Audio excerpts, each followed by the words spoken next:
Buenos días, siendo las 7 en punto, entonces daremos inicio a la actividad académica. Mi nombre es Cristian Paula Agudelo, yo soy residente en Medicina Interna de primer año.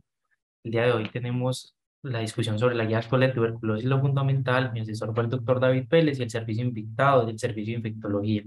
Lo primero es que quiero aclarar los objetivos de esta charla. Esta charla pretende revisar por medio de viñetas clínicas aspectos fundamentales de la guía, sobre todo sobre diagnóstico y tratamiento de la tuberculosis pulmonar. Entonces, para iniciar, vamos a empezar con las metas de aprendizaje. Las metas son las siguientes: entendimiento de la situación epidemiológica actual, diagnóstico adecuado del paciente con sospecha de tuberculosis, enfoque clínico del paciente con tuberculosis confirmada y el tratamiento en circunstancias especiales. Entonces, ¿por qué hablar de tuberculosis? Quería empezar con esta diapositiva sobre las metas globales hacia el fin de la tuberculosis en el 2025, en las cuales solo hemos logrado un 10% en la reducción de la tasa de incidencia, un 6% en la tasa de muertes totales, y la mitad de nuestros pacientes siguen asumiendo los costos catastróficos de la enfermedad. En cuanto a las metas de tratamiento, solo hemos logrado el cubrimiento del 66% de todos los pacientes con tuberculosis, y como es peor, el 43% de todos los pacientes con tuberculosis farmacoresistente. Colombia se encuentra en una situación intermedia a nivel mundial, con una prevalencia que está entre los 10 a 49 casos por cada 100.000 habitantes, y no hacemos parte, aunque no hacemos parte de los 30 países que representan la carga mundial de la enfermedad. Esta enfermedad sí tiene una alta carga económica y social para nuestro país. Es así como para el año 2021 reportamos una tasa de incidencia de 26,8 casos por cada 100.000 habitantes, con una recuperación de la incidencia respecto a lo que fue el año 2020, el año de pandemia, fenómeno que explicaré a continuación. Es muy importante tener en cuenta que el 80% de nuestra población es menor de 65 años, es decir, que es la población económicamente activa. Y pues otra aclaración importante es que el 50% de los diagnósticos de tuberculosis pulmonar lo hacemos mediante osciloscopia positiva, lo cual habla de que estamos haciendo diagnósticos tardíos y que hay alta transmisibilidad. Entonces, la OMS estima que aproximadamente para el 2021 debíamos reportar 21.000 casos de tuberculosis, año para el cual solo reportamos 14.000, lo que representa un 67% de tasa de detección. Es decir, que nos falta mucho en diagnóstico de esta enfermedad. A nivel mundial, el 2020 fue un año terrible para la tuberculosis, dado que tuvimos una disminución en el diagnóstico a nivel mundial. Esto se vivió en todos los continentes, y vemos como África, que quizás es el área de mayor endemicidad, no sufrió una caída tan importante. Lo preocupante de esto es que no creemos que hayamos logrado una disminución de la incidencia, sino que más bien tuvimos una disminución en la tasa de diagnóstico secundario a la baja captación del paciente sintomático respiratorio. Se estima que esto repercutirá a corto plazo en la mortalidad, y a largo plazo veremos un aumento en el número de casos, dado ese periodo de latencia entre adquirir la infección y desarrollar la enfermedad manifiesta. Es así entonces, como ya estamos viviendo este fenómeno en Colombia. Para el 2022 tuvimos una tasa de mortalidad de 2,6 casos por cada 100.000 habitantes, lo que representa la segunda tasa de mortalidad más alta en los últimos 20 años.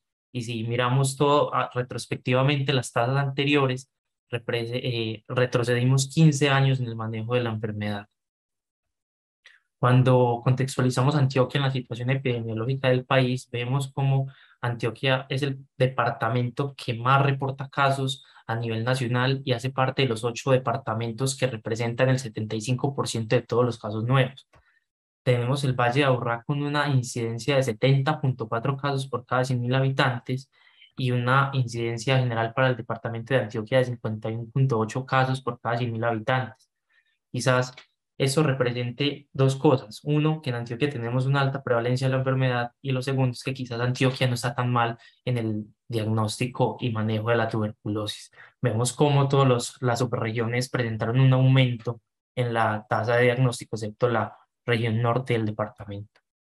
Entonces, para empezar esta caracterización por casos, tenemos a Ramiro, de 65 años, un paciente con antecedente de una EPOC Gold C, oxígeno requiriente y tabaquismo pesado. Él consulta a un servicio de urgencias refiriendo un cuadro de 20 días de evolución consistente en tos con expectoración purulenta y empeoramiento de la disnea. Él refiere que previamente había presentado cuadros de características similares hace aproximadamente de hace un año, que consistían en tos con expectoración purulenta de hasta 2 meses de duración y con periodos de remisión. Al examen físico, un paciente que destacaba con una saturación limítrofe, pero con incremento en la PIO2, y a la auscultación con un broncoespasmo moderado. El médico tratante considera tratamiento de EPOC exacerbado con terapia broncodilatadora, esteroide y antibiótico.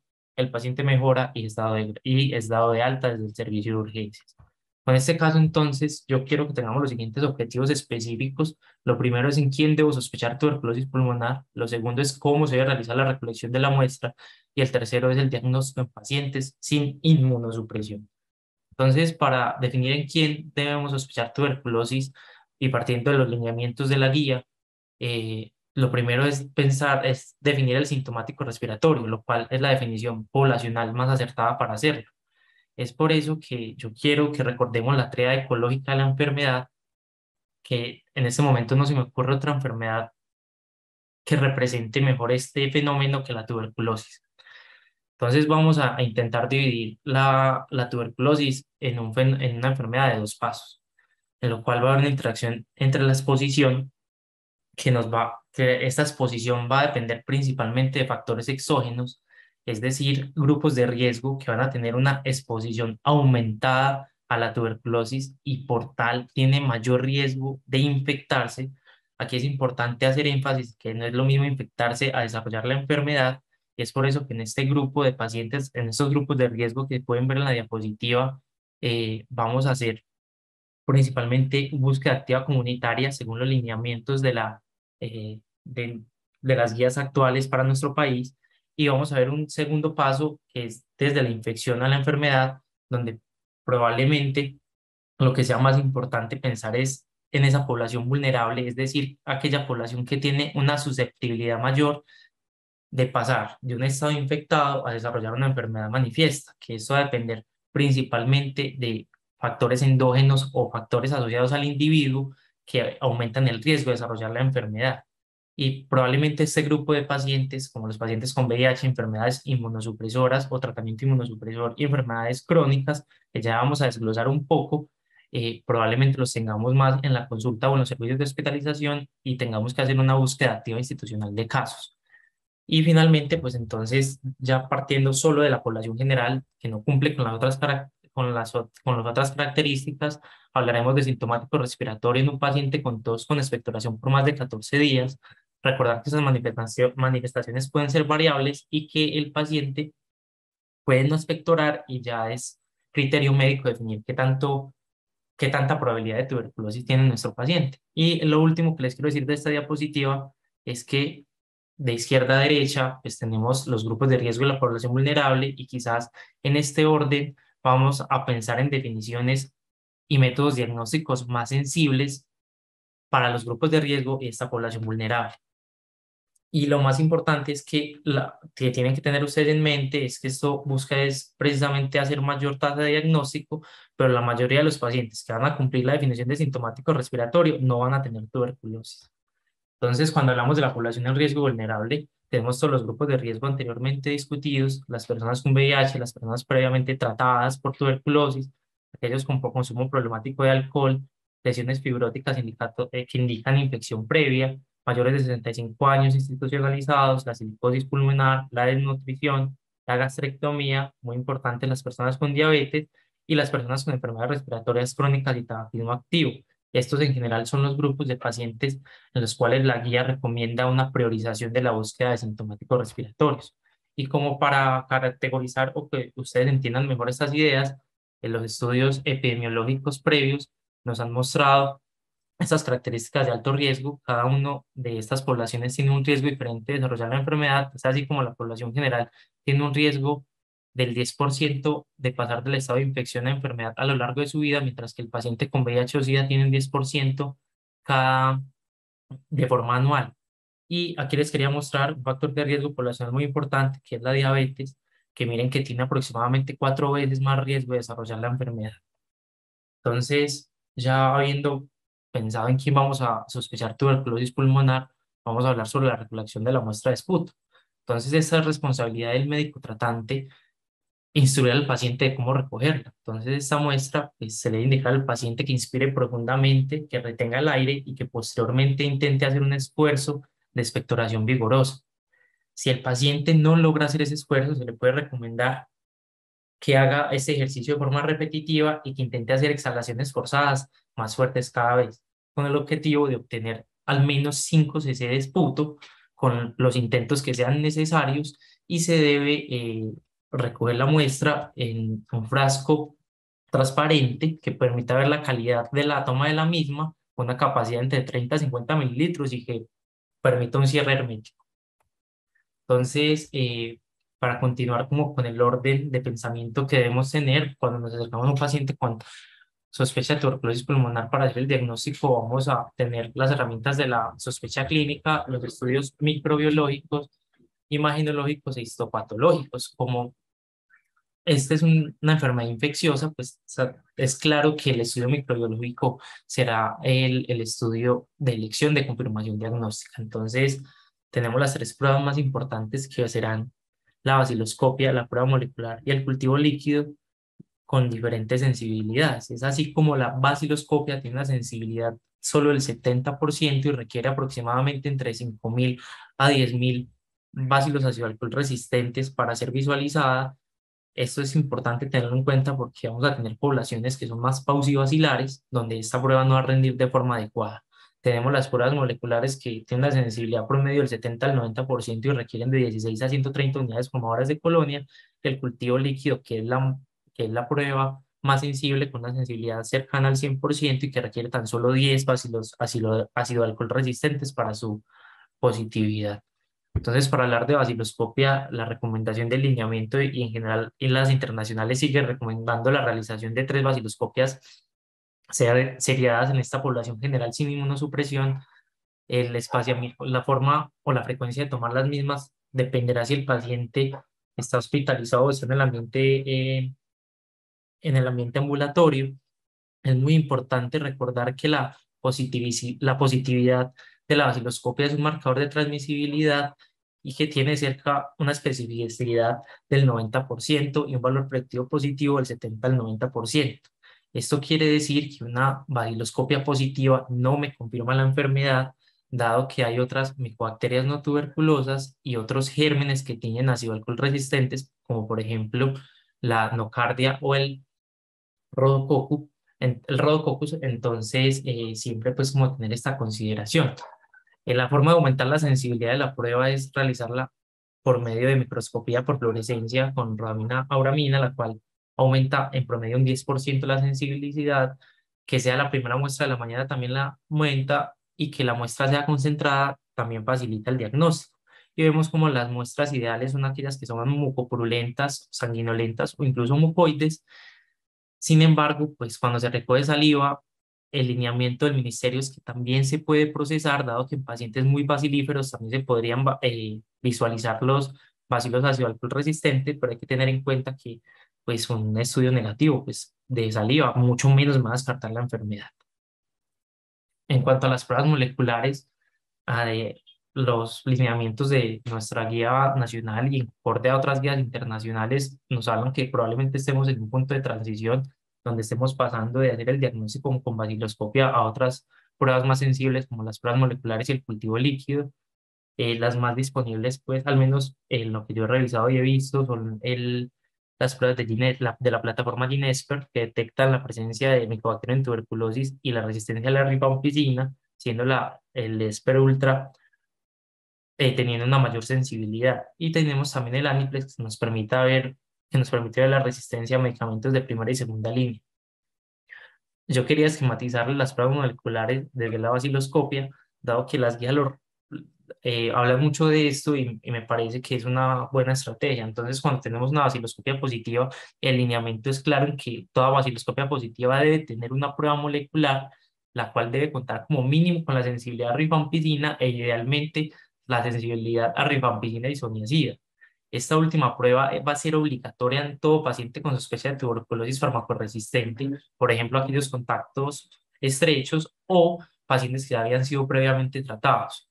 Y aquí es muy importante que una prueba molecular negativa en una muestra con baciloscopia positiva hace muy probable la enfermedad y nos debe hacer pensar principalmente en micobacterias no tuberculosas.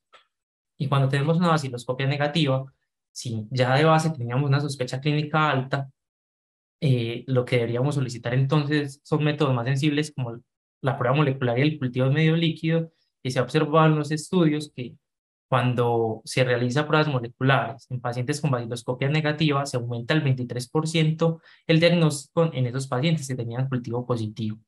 Y acá la otra cosa muy importante es que tenemos falsos negativos desafortunadamente en estas pruebas, y una prueba molecular negativa no me descarta la enfermedad. Y finalmente, estas pruebas no deben ser usadas para monitorear la respuesta al tratamiento ni el seguimiento clínico del paciente.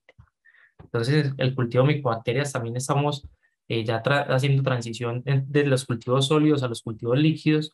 Vemos como el cultivo líquido conserva la especificidad, pero aumenta la sensibilidad, por lo cual nos incrementa la tasa de diagnóstico entre un 15 y un 20% y acorta el tiempo de detección, teniendo una duración total para definir negatividad de 2 a 3 semanas, y el promedio de positividad está cercano a los 14 a 16 días. El único inconveniente que tiene esta prueba es que tiene mayor tasa de contaminación, y el cultivo sólido, pues, como sabemos, es más lento y tiene un tiempo de detección de 4 a 6 semanas. En este caso, ahorita al finalizar esta sección, daremos espacio pues como a la participación. Quería en este caso pues mostrarles lo que dice la guía. Entonces la guía nos dice que a todo sintomático respiratorio que cumpla con la definición de tos y expectoración por más de 15 días, que no presente inmunosupresión, se le debe realizar vaciloscopia cerebral de esputo y radiografía de tórax. En caso de que la prueba sea positiva, prueba molecular. En caso de que la sea negativa y persista presunción, prueba molecular y cultivo de medio líquido.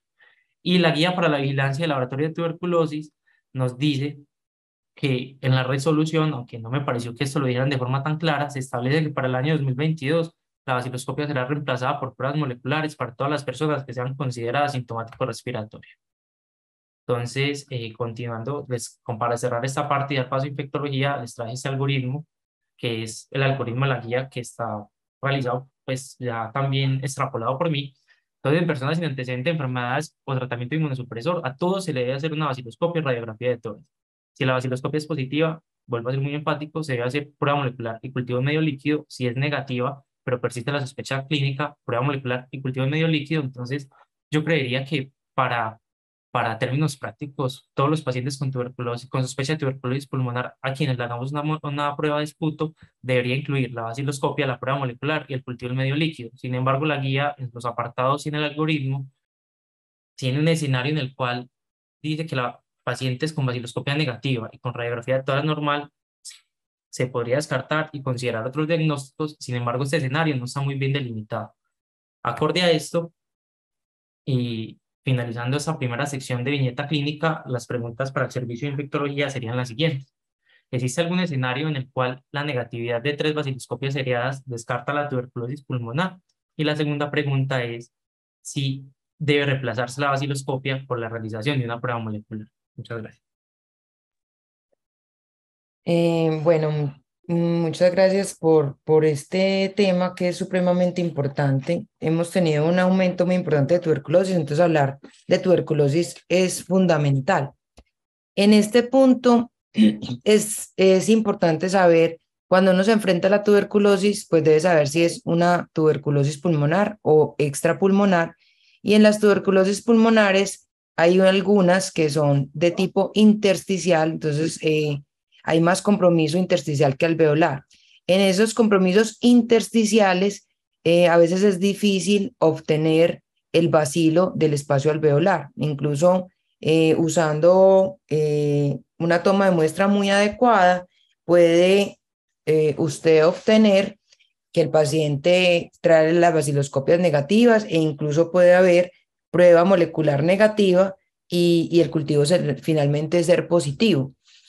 Esto no es muy común que pase, pero tenemos una experiencia publicada, realizada en nuestro propio Hospital San Vicente de Paúl. El laboratorio del San Vicente de Paúl ha aportado mucho a la epidemiología local y el uso de pruebas en tuberculosis. Y ellos tienen un estudio publicado con Aniplex, que tú lo mencionaste ahorita. El Aniplex es una prueba molecular que nos ayuda a obtener la sensibilidad para rifampicina, isoniazida, para inyectables y quinolonas, y encontraron que en pacientes que tenían becas negativos, o sea, el Nielsen fue negativo y podrían llegar a tener la prueba molecular también negativa y finalmente tenían cultivo positivo. Esto pasa, pues como les digo, muy poco y también tenemos pacientes que tienen Nielsen negativo y que tienen el Aniplex positivo. Entonces, eso puede ser más o menos entre el 9% de los pacientes. Y pasa mucho más en pacientes con SIDA, si mientras más bajo el recuento de CD4 más podría pasar, o en pacientes gravemente inmunosuprimidos. Por tanto, descartar la enfermedad con tres baciloscopias seriadas negativas es difícil y está comprobado que utilizar pruebas más sensibles como las pruebas moleculares o el cultivo podría identificar tuberculosis pulmonar en pacientes con tres baciloscopias seriadas negativas. Y la segunda pregunta de si se debe reemplazar la baciloscopia por pruebas moleculares es un debate actualmente, pero la OMS, la OPS y el INS en nuestro país están impulsando seriamente el mayor uso de pruebas moleculares, porque esto tiene dos fines. Uno, aumentar la captación de pacientes.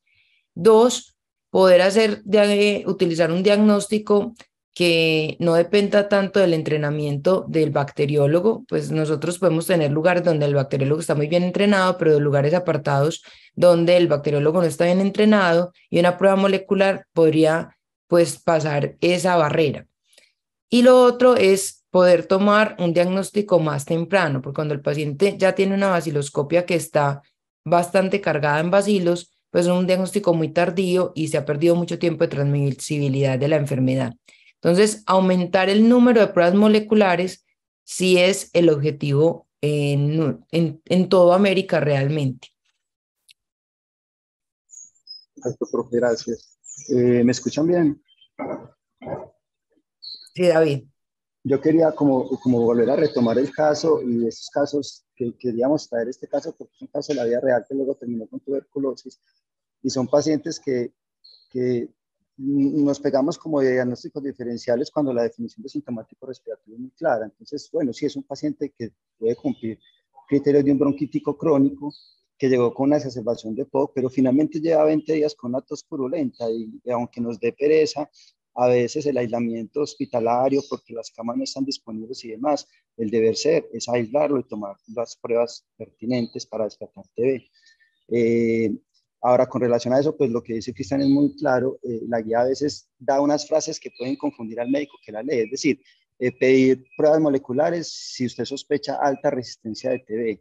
Pedir pruebas moleculares si la baciloscopia en esputo es negativa y la sospecha sigue siendo alta. Bueno, ¿qué sospecha alta? Yo creo que finalmente un sintomático respiratorio, y así lo analizó finalmente Cristian, y acá lo corrobora la profe María Angélica, un paciente sintomático respiratorio en un país como Colombia, donde debemos de hacer una búsqueda activa, pues se deben de hacer las pruebas moleculares. Para allá vamos y yo creo que es lo que estamos haciendo, pero a veces puede que se nos olvide, ¿cierto? Otra cosa final que quería mencionar es que tengo un autor pues, que en algún momento habló de la sensibilidad de la baciloscopia, ¿cierto? Y me llamó mucho la atención porque hablaba, pues en una caverna la sensibilidad puede ser del 80%, pero en infiltrados alveolares ya baja un 50 o 60%, en nódulos o masas ya es menor del 50%. Entonces, yo creo que esto es como para terminar de redondear, que definitivamente tenemos que hacer una búsqueda más activa y que las pruebas moleculares y la toma del cultivo en todos los pacientes es fundamental. Listo, doctor y doctora, muchísimas gracias por la participación. Al público general les daré voz al final de la presentación. Ay, me escucharon, perdón. Muchas gracias. Te estamos escuchando, sí, te estamos escuchando muy bien. Listo. Entonces, muchísimas gracias al doctor David Vélez y a la doctora María Angélica por las apreciaciones. Con la segunda viñeta clínica traemos a esta paciente femenina de 27 años con un antecedente de lupus eritematoso sistémico con pronuncio articular mucocutáneo y hematológico. Recientemente requirió ciclo de inducción con ciclofosfamida por nefritis lúpica. Adicionalmente tiene manejo con prednisolona y cloroquina. Ella vino por cuadro de 3 días de evolución consistente en dolor torácico de características pleuríticas, en promedio en el hemitórax izquierdo, con episodios de tos no productiva acompañado de fiebre subjetiva. Al examen físico, la paciente no luce séptica, solo destaca saturación limítrofe y pontialación en el campo pulmonar izquierdo. En la radiografía que tiene a continuación se observa pues lo que destaca, y el médico general considera entonces que se trata de una neumonía adquirida en la comunidad, inicia ampicilina sulbactam y solicita tomografía de tórax. Esta es la tomografía de la paciente. Aquí tenemos pues como el corte transversal o axial y aquí el coronal, donde entonces la conclusión es que presenta consolidaciones de los segmentos posterior del lóbulo superior derecho, apico posterior del lóbulo superior izquierdo, superior de la língula y posterior y apical del lóbulo inferior izquierdo, asociados a opacidades alveolares, en vidrio esmerilado y en árbol de gemación. Es valorado por medicina interna, que quien por los hallazgos imagenológicos, por ese predominio en lóbulos superiores, en una paciente que está inmunosuprimida, considera protocolo de inducción de esputo para la realización de cultivo y descartar tuberculosis. Finalmente, entonces, esta paciente se logra la recolección mediante la técnica de inducción de esputo, se confirma diagnóstico de tuberculosis pulmonar con una prueba molecular positiva y la vaciloscopia, pues para este caso, no presentó, fue negativo. Entonces, con este caso, quiero traer dos objetivos generales, dos objetivos específicos, que es el diagnóstico en la población inmunocomprometida y qué hacer si el paciente no es vectora. Entonces, volviendo a la definición de sintomático respiratorio, para los pacientes con VIH, enfermedades inmunosupresoras y tratamiento inmunosupresor, se debe considerar sintomático respiratorio a cualquier duración de la tos con o sin expectoración. Y adicionalmente, y para el grupo de VIH, la presencia de fiebre, diaforesis nocturna o pérdida de peso, cualquiera de ellos también debe dirigir a una búsqueda activa de tuberculosis.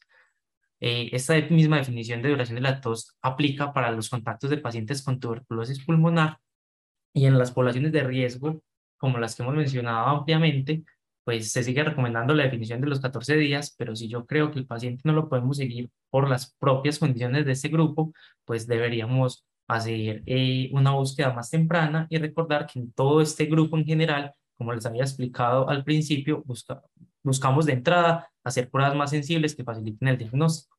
Entonces, cuando mi paciente no es pectora, nos quedan tres opciones grandes, que sería el esputo inducido, la fibrobroncoskopia con la broncoalveolar y la biopsia pulmonar. La guía, el lineamiento es muy claro en decir que la forma de aproximarse al paciente que no es pectora es con la prueba de esputo inducida. Entonces, esta consiste en la nebulización con solución salina hipertónica del 3 al 5%, la cual debe ser realizada por un profesional de terapia respiratoria o un jefe de enfermería entrenado. Debe realizarse con los esquemas de protección de aerosoles, una N95 o una N100 en un sitio con buena ventilación, idealmente una habitación con presión negativa. Previa higiene oral con una solución no alcohólica, se debe realizar nebulización de 200 microgramos de salbutamol por inhalocámara durante 15 minutos con dos objetivos: disminuir el riesgo de broncoespasmo y también mejorar el rendimiento de la prueba. Y finalmente, el procedimiento va a consistir en nebulizar con 5 cc de solución salina hipertónica al 3 al 5% durante 10 minutos por inhalacámara con un flujo de 6 a 8 litros minuto. Recordar entonces que para tener una solución hipertónica del 3 al 5%, esta se hace con 2 a 3 cc de natrol más solución salina hasta completar 5 cc, y el objetivo va a ser recoger por lo mínimo 5 cc de esputo. Se permite por la guía realizar hasta 3 ciclos, descansando 30 minutos en cada intervalo. Voy a ser muy enfático en que este procedimiento es lo que se recomienda en todos los pacientes que nos expectoran, no solo en nuestro lineamiento, sino en las guías de la OMS y en la literatura en general. Entonces, cuando vemos los criterios diagnósticos del paciente con enfermedad inmunosupresora que recomienda la guía, entonces ellos dicen que para el diagnóstico de tuberculosis pulmonar activa pulmonar se debe garantizar la prueba molecular, el cultivo en medio líquido y las pruebas de sensibilidad a fármacos antituberculosos. Y en pacientes con VIH, que presente uno más de los 4 síntomas: fiebre, tos, pérdida de peso, sudoración nocturna de cualquier duración, se debe descartar tuberculosis activa u otros posibles diagnósticos con las pruebas correspondientes. Y de acuerdo a esto, se debe realizar prueba molecular completada con cultivo en medio líquido y radiografía de tórax. Entonces, para resumir, este es el algoritmo que es de la guía y es adaptado por mí. Entonces, tenemos los pacientes con VIH, SIDA o enfermedades o tratamiento inmunosupresor, en el cual ellos parten de realizar prueba molecular, cultivo líquido y radiografía de tórax. Llamativamente, la guía no coloca la vaciloscopia en este grupo de pacientes, probablemente porque predominan las formas pausivacilares y la sensibilidad es muy subóptima. Entonces ellos recomiendan la realización de prueba molecular. Si la prueba es positiva, pues se puede iniciar el tratamiento. Si es negativa, pues usted debe evaluar el cultivo líquido y el contexto con las demás ayudas diagnósticas y considerar tratar al paciente de acuerdo a la sospecha clínica y la gravedad del cuadro, el cultivo, si el cultivo, respecto a los resultados del cultivo en medio líquido, si es positivo, pues hacemos pruebas de identificación y pruebas de sensibilidad y se trata como tal, y si es negativo, pues nuevamente tener todo el contexto global del paciente, si ya se le había iniciado el tratamiento, ver si el paciente está mejorando clínica y radiológicamente y de la mano con el especialista, pues determinar si se le va a hacer tratamiento a un paciente con cultivo negativo y recordar que la radiografía de tórax, que es fundamental en cualquier caso de tuberculosis pulmonar, pues puede tener un rendimiento subóptimo en este grupo de pacientes. Y finalmente, pues una prueba que está con una amplia recomendación en las guías y en la literatura es la realización del liporabinomanato urinario. La guía también tiene un apartado sobre esto y lo recomienda a pacientes con VIH hospitalizados con signos y síntomas de tuberculosis tanto pulmonar como extrapulmonar, principalmente en personas con un VIH avanzado, críticamente enfermos, e incluso recomiendan su realización en pacientes con CD4 menor a 200, independiente de la clínica. Es importante enfatizar que puede estar presente en otras micobacterias como Mycobacterium leprae o el complejo avium, y el objetivo siempre va a ser el inicio rápido del tratamiento en este grupo de pacientes que los aislamientos microbiológicos pueden ser más difíciles. Y acá, para mostrarles la contextualización de la guía, miren que ellos dicen que debe ser cubierta por el plan de beneficios de salud e incluso nos traen el CUPS. Entonces, en este punto, y nuevamente con el enfoque que tenemos de la guía, las preguntas para infectología serían las siguientes. De ser negativo, y recordando el caso clínico específico de la paciente, si esta paciente hubiese presentado una baciloscopia y prueba molecular negativa en la muestra de inducción de esputo, se debería realizar un lavado broncoalveolar. Y la siguiente pregunta sería, ¿cuál es la recomendación para la realización del LAM urinario en nuestra práctica clínica, por ejemplo, en nuestra ciudad? Muchas gracias. Bueno, si analizamos la primera pregunta, el esputo inducido, pues lo primero es que hay que perderle el miedo al esputo inducido. El esputo inducido es una cosa fácil de hacer que generalmente pues no lleva al paciente a problemas graves. Es más, puede tener más eventos adversos un lado broncoalveolar y nosotros pues no tenemos miedo a mandar lados broncoalveolares.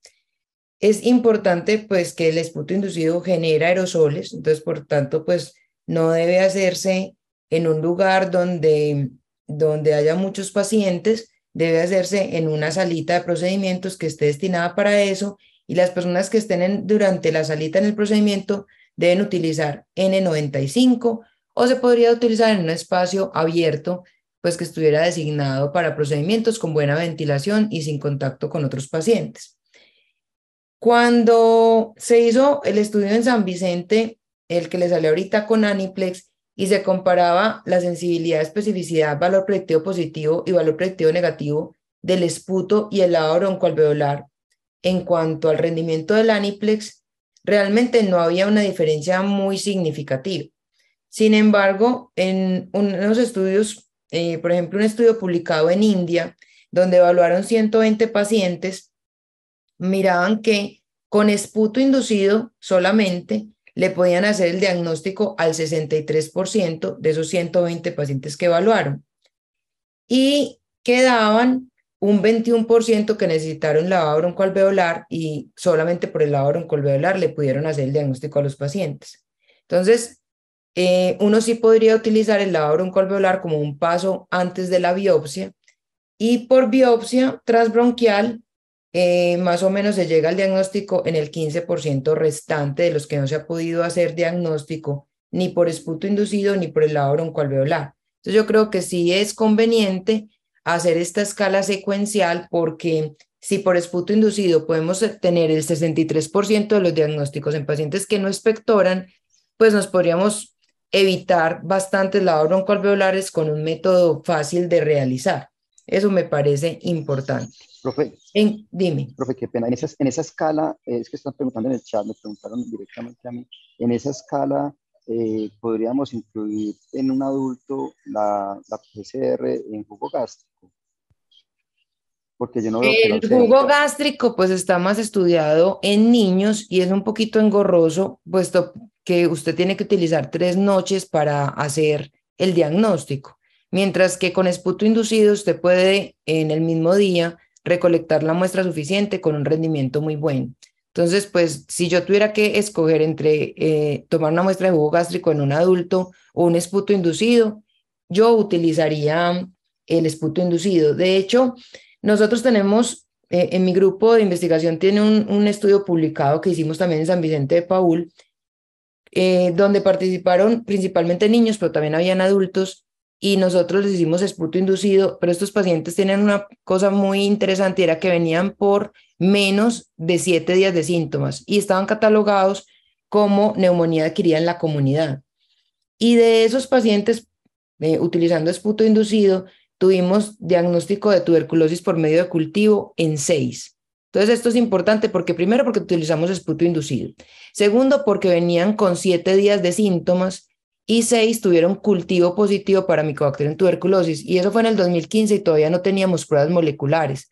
Si hubiéramos podido hacerle pruebas moleculares a esos pacientes, probablemente tuviéramos un número más alto de diagnósticos de tuberculosis en pacientes que tienen 7 días de síntomas y que vienen consultando por esos síntomas. Entonces, eso es importante, lo quiero resaltar porque nosotros hasta un 2 o 3% de la etiología de la neumonía adquirida en la comunidad en nuestro medio, que es considerado un país de intermedia prevalencia, pueden ser por tuberculosis y eso a mí me parece muy alto. Entonces, me parece importante resaltar eso. Bueno, en cuanto a el LAM urinario, esta es una prueba que ha tenido pues bastante discusión.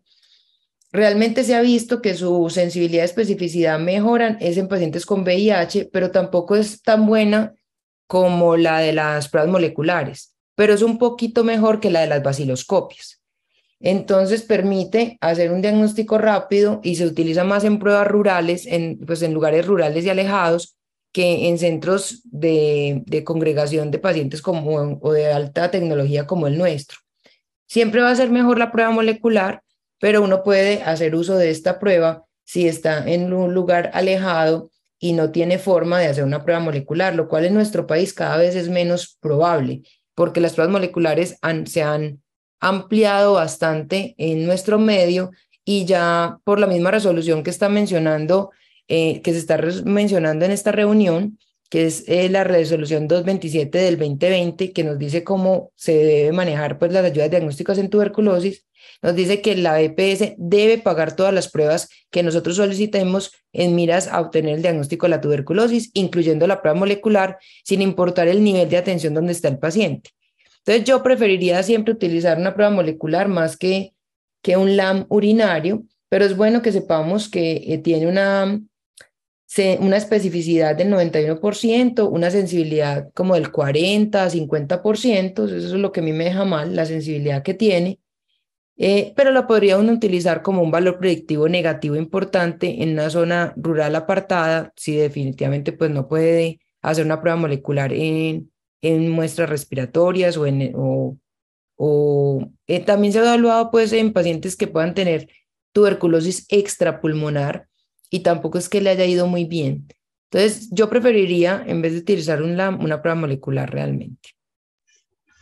Listo, Gracias, doctora, profe. muchísimas gracias. Profe, con Quería, relación al caso clínico, con relación al caso clínico, quería puntualizar algo. Una paciente lúpica, inmunosuprimida, 3 días de síntomas, es cierto, tos seca, fiebre subjetiva, incluso cuando llegó no se le documentó fiebre, un cuadro muy diferente al que se da una neumonía bacteriana, pero lo agudo distrae y hizo que le colocaran antibióticos para adenovirus.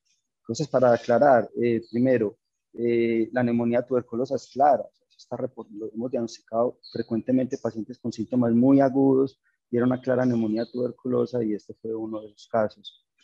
Segundo, los antibióticos que le damos a esos pacientes, que esta paciente tenía un SOFA negativo, no llegó taquicárdica, no llegó febril, estaba tranquila, caminando incluso caminando por la sala, no, caminando en la habitacióncita, donde tenía el cuarto de aislamiento.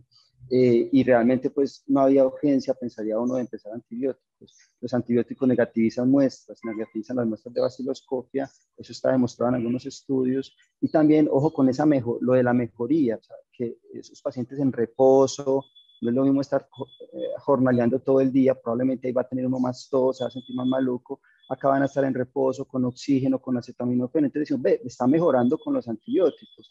Resulta que es el mismo reposo el que los está mejorando. Entonces, yo creo que es una paciente en la que es un cuadro clínico muy bonito de esta paciente, que nos habla de que a veces tenemos que ser un poquito más proactivos para el diagnóstico de tuberculosis.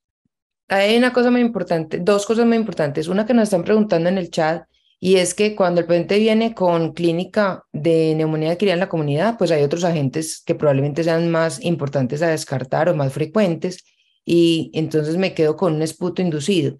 Entonces, las pruebas moleculares, digamos, todas las pruebas que hacemos para diagnóstico microbiológico en neumonía adquirida en la comunidad se pueden utilizar en esputo inducido.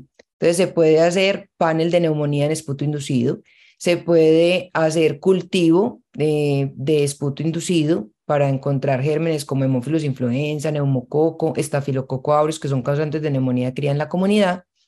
Entonces, de hecho, yo tuve una experiencia muy bonita en un paciente que estaba en UCI y los intensivistas, y tenía una neumonía adquirida en la comunidad, y los intensivistas le estaban dando soporte, pero no invasivo, y pues no lo queríamos hacer una fibroncoscopia porque pasaría invasivo. Le hicimos un esputo inducido, en ese le hicimos un panel de neumonía y encontramos el germen que estaba causando la neumonía en un paciente gravemente inmunosuprimido, que es donde se debe utilizar, pues básicamente el panel diagnóstico molecular de neumonía.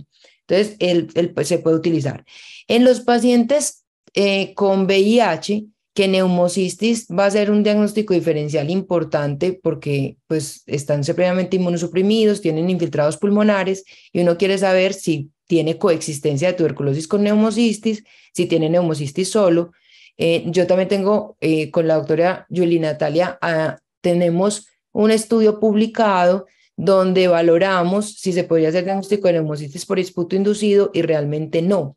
Entonces, en ese caso, sí se tendría que hacer un lavado broncoalveolar porque el esputo inducido nosotros lo valoramos y no sirvió para el diagnóstico de neumocistis jirovecii.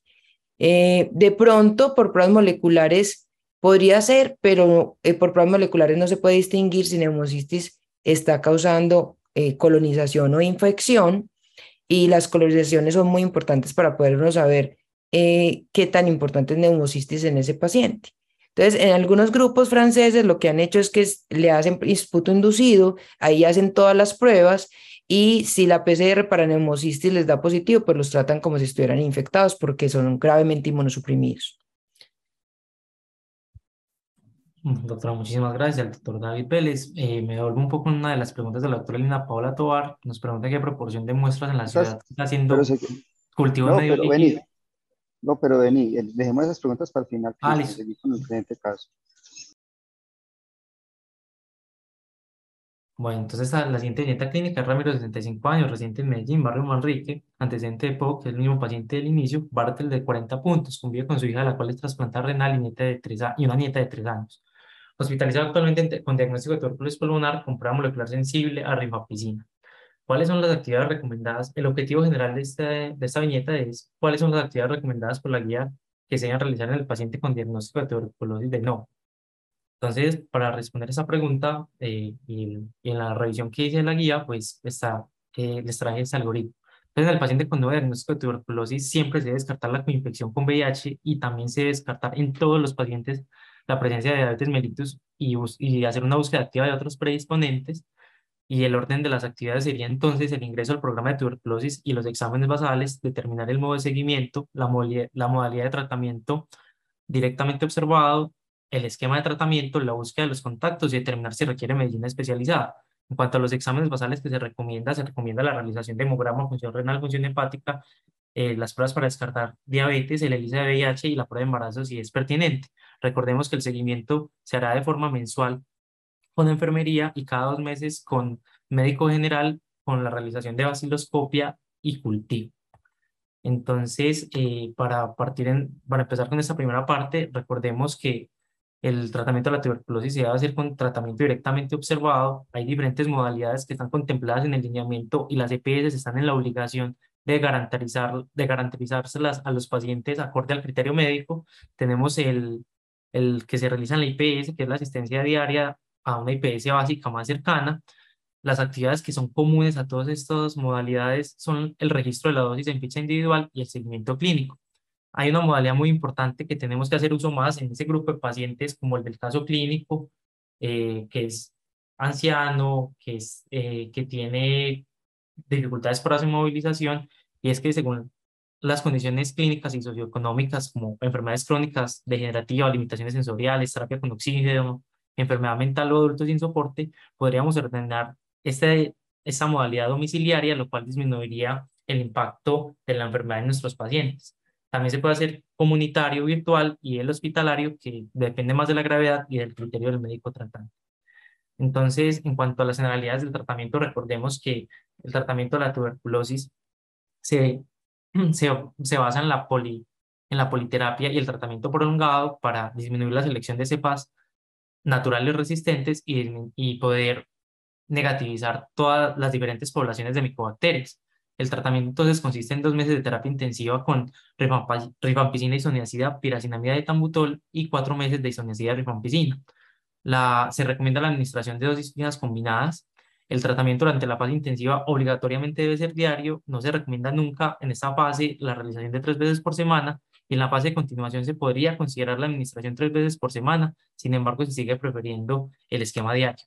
Esta es la tabla pues, tomada del lineamiento, donde vemos que según el peso del paciente se recomienda el número de tabletas acorde a la fase en que nos encontremos de tratamiento.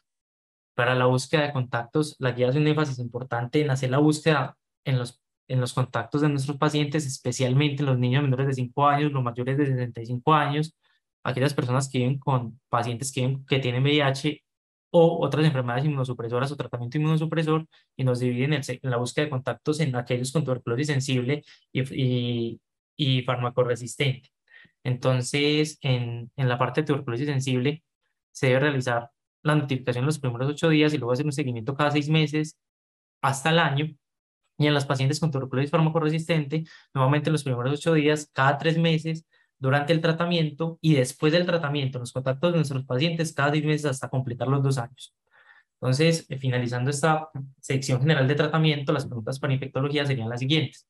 La elección del tratamiento del paciente con tuberculosis debe realizarse respecto al peso real o al peso ideal, y cuáles son los errores más frecuentes que ha visualizado en la prescripción del tratamiento antituberculoso.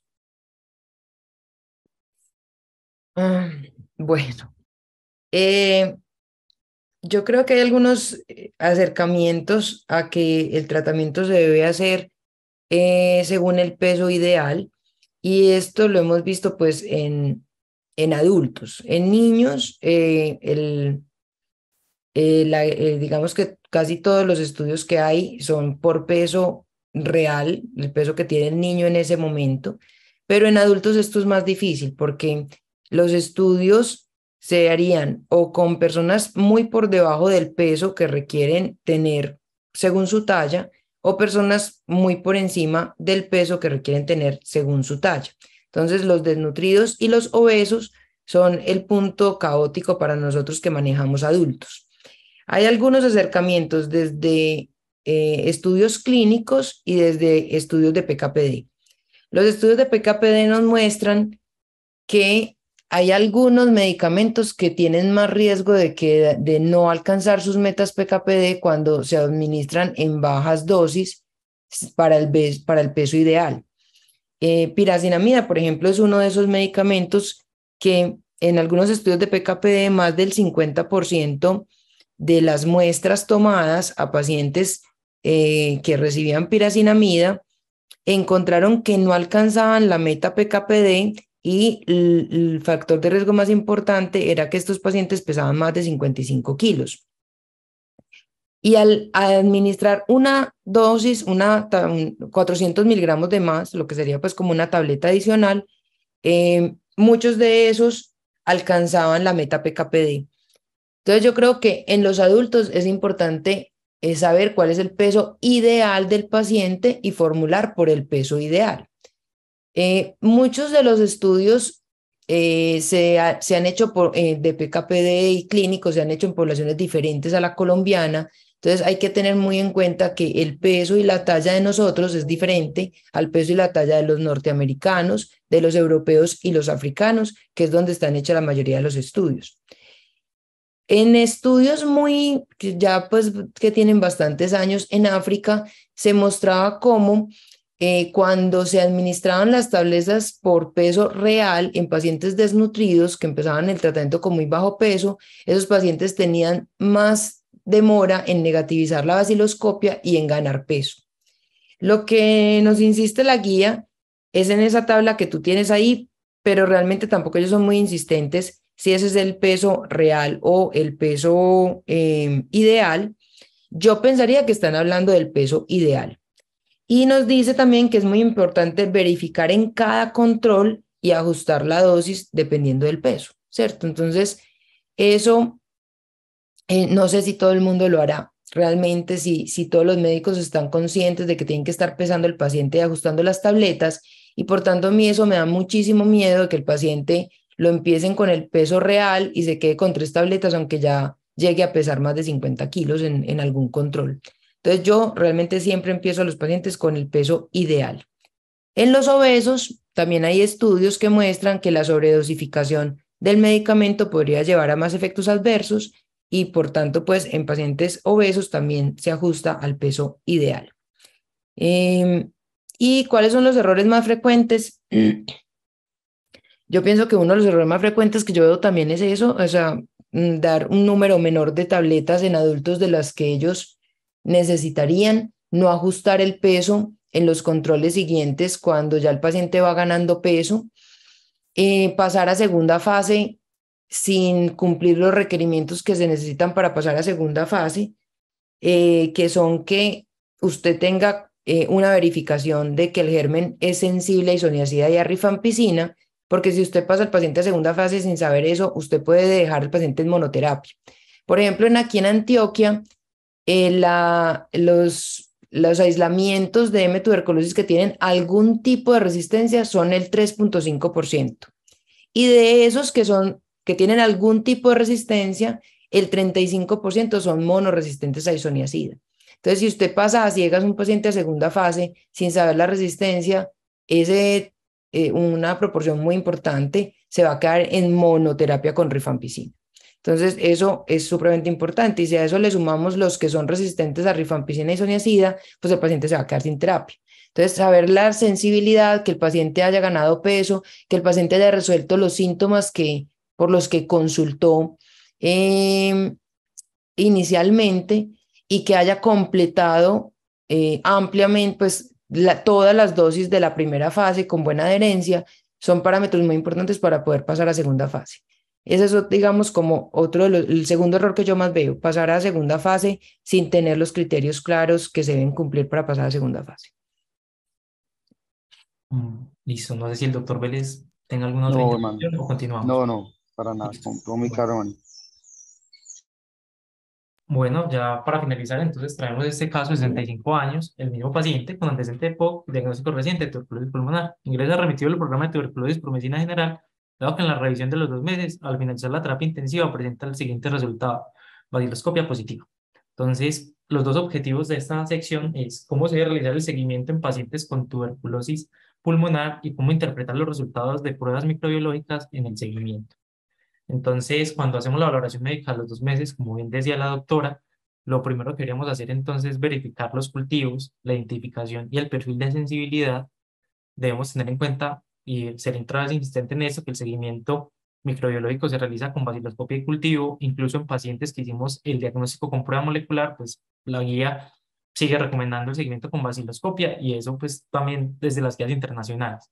Se debe evaluar la adherencia con la pincha individual de tratamiento, evaluar la tolerabilidad y los eventos adversos y la mejoría clínica del paciente y pues evidencia de la toxicidad medicamentosa. Entonces, en general, este es el algoritmo que está de la guía. Entonces, ellos dicen que pacientes con diagnóstico confirmado de tuberculosis sensible, es decir, que partimos de que es una tuberculosis sensible y revisamos las pruebas de sensibilidad. Quien presenta una vaciloscopia positiva al final de la segunda fase de tratamiento, pues si no la presenta, pues podríamos continuar, si cumple con los otros criterios, la fase de continuación, pero si presenta una vaciloscopia positiva, pues deberíamos realizar cultivo en medio líquido, a todos los pacientes. Si este es negativo, pues consideramos que se tratan de bacilos no viables y podríamos dar continuación y podríamos continuar en la fase de continuación, pero si el cultivo es positivo, pues lo que recomienda la guía es que deberíamos esperar hasta las pruebas de sensibilidad para poder tomar conductas. Si finalmente es una tuberculosis, persiste siendo sensible, podríamos dar continuidad a la fase de continuación, pero si es resistente, pues deberíamos hacer los ajustes pertinentes. Por otro lado, pues aquí hay un problema que yo encuentro en la guía, es que en la parte de los algoritmos y en algunas secciones ellos dicen que no recomiendan la realización de prueba molecular en pacientes que ya tenían una prueba molecular que decía que era tuberculosis sensible, porque podría detectar nuevamente bacilos no viables, que es una de las limitaciones y por eso no se hace seguimiento con pruebas moleculares, pero digamos que en otros apartados ellos dicen que si se considera sospecha de fracaso, que la sospecha es con la positividad a los 2 meses y el fracaso es con la positividad a los 4 meses. Si el paciente presenta baciloscopia o cultivo positivo, se debería realizar una prueba molecular. Entonces, digamos que este es como una de las incongruencias que yo encuentro en la guía. Si las pruebas moleculares dicen que la tuberculosis es sensible, de todas formas deberíamos esperar el resultado del cultivo. Si la prueba es no interpretable, podríamos repetir la prueba molecular y continuar la fase intensiva hasta el resultado del cultivo. Yo creo que esa recomendación hace referencia a dejar ese paciente con transitoriamente hasta que tengamos el resultado del cultivo para poder tomar decisiones y claramente pues si sale una forma resistente, eso se sale del algoritmo y de los objetivos de esta charla. Siendo así, entonces, las preguntas para infectología para cerrar la charla sería: ¿se debe realizar una segunda prueba molecular en el segundo mes a una muestra con baciloscopia positiva en pacientes con tuberculosis sensible? Y la segunda pregunta es, si el cultivo es positivo al cuarto mes, que lo definimos como fracaso, pero es una tuberculosis sensible, ¿cuál sería la conducta o qué nos puede recomendar? Muchas gracias. Bueno, entonces hay que tener en cuenta que uno al segundo mes, pues uno está probablemente en un consultorio y viene el paciente y le muestra a uno que tiene una baciloscopia positiva. Entonces, lo primero que uno tiene que pensar es, bueno, esta baciloscopia puede corresponder a bacilos que están ya muertos o este paciente pues todavía tiene una enfermedad pues muy activa con bacilos que están vivos. Y la única forma de poder resolver eso es el cultivo. Fíjense ustedes que nos ponen que cultivo en medio líquido. Esto, digamos que para muchos que trabajamos en ciertos hospitales puede ser como, pero pues yo me tengo que preocupar porque sea en medio líquido y realmente sí, pues hay algunos hospitales donde solamente utilizamos medio líquido ya, pero pues hay gente que trabaja en diferentes partes y es importante que sea en medio líquido, porque el medio líquido va a permitir que el crecimiento sea mucho más rápido y ustedes tengan un cultivo positivo por lo menos en 16 a 20 días lo que les acorta pues ese tiempo que tienen que esperar.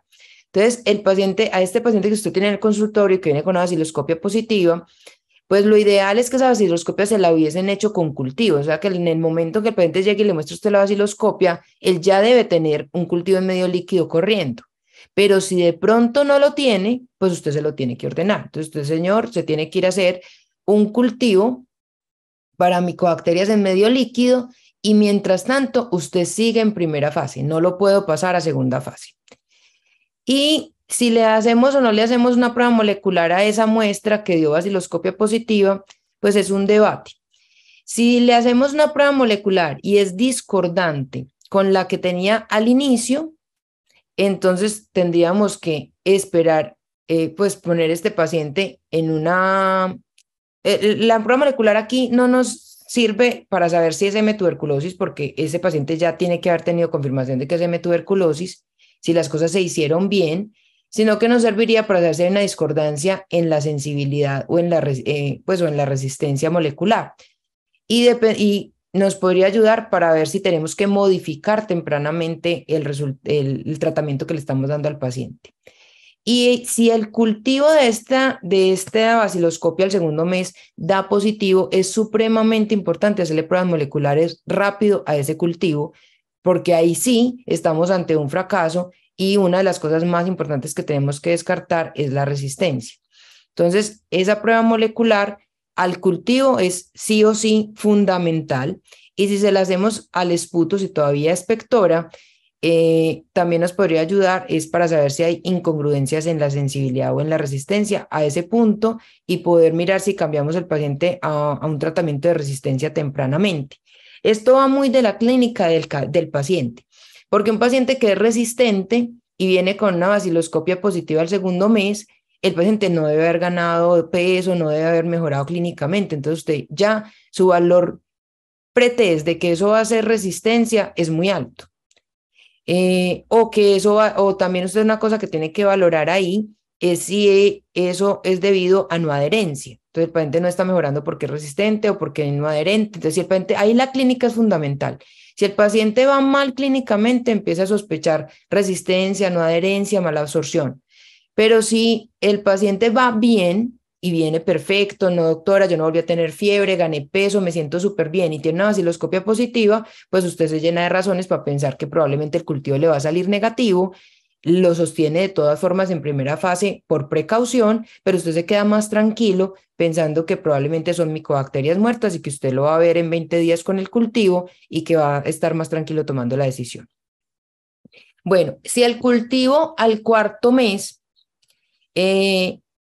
es positivo, ahí sí verdaderamente estamos ante un fracaso. Es un paciente que lleva 4 meses tomándose el HRZE y sigue con cultivo positivo. Entonces el paciente no debe estar ganando peso, no debe estar mejorando. Ese paciente se tuvo que haber captado como de riesgo al mes 2, pero pues por alguna cosa se pasó hasta el mes 4 y verdaderamente aquí la resistencia es algo que es muy importante. Entonces, ¿cuál es la conducta a seguir ahí? Valorar si hubo un mal diagnóstico desde el principio. Si las pruebas diagnósticas no se hicieron como hemos explicado aquí, si hay un problema, como dije, de resistencia, si hay un problema en la mala absorción o si el problema es de adherencia, trabajar esto multidisciplinariamente, avisar a la Secretaría de Salud Municipal, llevar el paciente al CELSED, que es el comité que maneja los casos de resistencia y de fracaso en el departamento de Antioquia, donde hay varios infectólogos que se reúnen y discuten estos casos. Entonces aquí es supremamente importante para el internista hacer ver este paciente por el CELSED, que es manejado por la gobernación y el ente municipal. Entonces, avisar al municipio donde estemos trabajando o a la persona que maneja desde la gobernación los casos de tuberculosis y fracaso y resistencia para poder hacerle un abordaje diferencial a este paciente. Profe, muchas gracias. Profe, hay muchas preguntas realmente. Profe, hay un escenario muy interesante. Este escenario de sospecha de fracaso antes del cuarto mes es bastante interesante. Y quería preguntarle si al segundo mes yo le hice el BCAS positivo, continué la fase intensiva, esperé el cultivo. Ese cultivo es positivo, pero las pruebas moleculares me dan sensibilidad. ¿Yo qué hago con la fase intensiva ahí y cuál sería el seguimiento de ahí en adelante? O sea, si el paciente, las pruebas de sensibilidad te están mostrando que es sensible, ¿cierto? Y Pero al el segundo cultivo mes es el cultivo es positivo. positivo. Uh-huh. Sí, bueno, entonces lo más importante ahí es pensar que el paciente no está adhiriendo. Entonces ahorita nos mostraron las modalidades de seguimiento. Entonces ese paciente, el médico debe solicitar un DOT supervisado domiciliario. Eso hace que la EPS tenga que pagar que una enfermera o un enfermero vaya al domicilio del paciente y lo vea tomarse el tratamiento todos los días.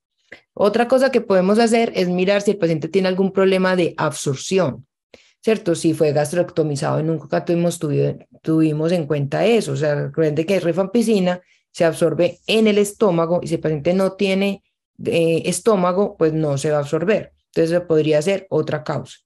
Si es diabético, porque ya resaltamos la importancia y la cantidad de diagnósticos de tuberculosis que estamos haciendo en diabéticos hoy en día. Si el diabético tiene gastroparesia, alteraciones del vaciamiento, puede tener problemas en la absorción.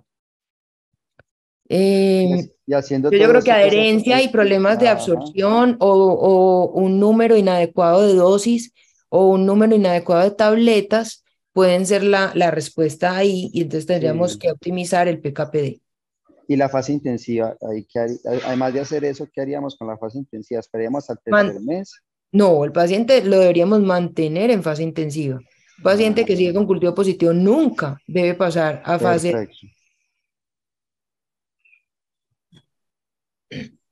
perfecto, Es profe, más, voy a ver. ese paciente hay que contar como si no se hubiera tomado nada. O sea, hay que volverlo a estudiar y replantear si tiene que volver a empezar el tratamiento, porque si uno llega a la conclusión de que fue que no fue adherente o llega a la conclusión de que no está absorbiendo, pues es como si no se hubiera tomado nada.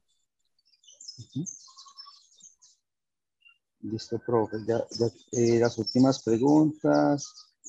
Yo creo que usted ya lo respondió, que no en todas partes se está haciendo el cultivo de medio líquido. Afortunadamente en algunos hospitales de cuarto nivel como este lo estamos haciendo.